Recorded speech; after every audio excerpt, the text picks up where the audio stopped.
Okay, I'm going to put this way, and I'm hoping that my mic works.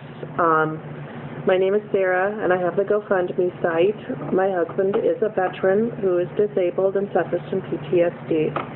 On June 20th, he went to jail because of a domestic assault against me. And our life was basically thrown into chaos, basically. On June 25th, I was fired from my job here at our apartments as caretaker and given notice to vacate.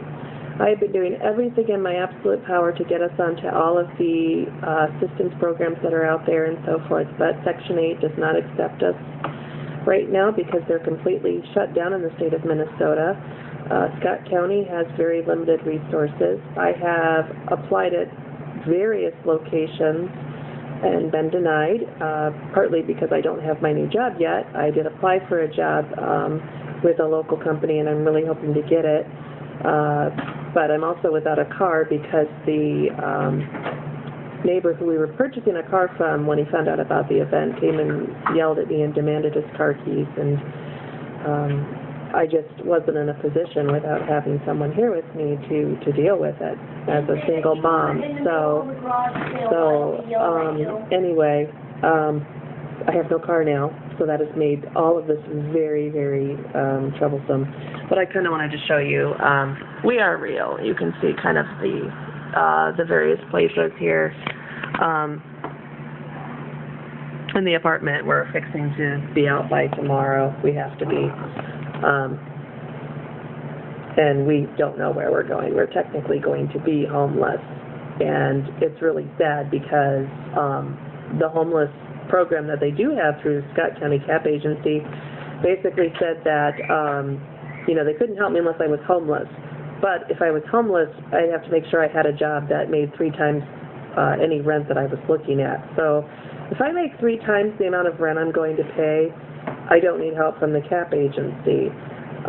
So it's not like I've tried haven't tried resources. I have. I've reached out to the military resources. I got on top of this within the first week and have just been going and going and going. And now the reality is that there just isn't enough. And the GoFundMe site was a way to try to bring my bank account up to positive because that's overdrawn again because I had to keep the electric on. Even though I'll be getting a final bill, with no way to pay it.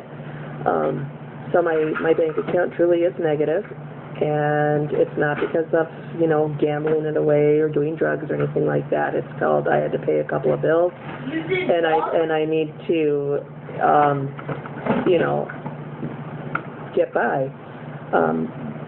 The thing that I've noticed, though, is that when most people are online asking for funds on GoFundMe or whatever site that they're using, or even, going to charities, one of the things that is very disheartening is that you are treated as if you're some kind of loser and drug user. Even vets are treated that way. It's just assumed that if they're homeless that they must, be a frickin' pothead or something. That's just not the case. We're very real, and I was an educator for many, many years. Things like this happen, unfortunately. And my hope is that, we can help each other. I mean, most of the donations so far on my website have come from close personal friends that I met online who've not met me in person, but that I have really close relationships with. But they're working families, too. They don't have that sort of income. So my hope is that with this video, you'll just see that we're real, that we really are going to be homeless as of Monday, and hopefully this will motivate somebody. Thanks.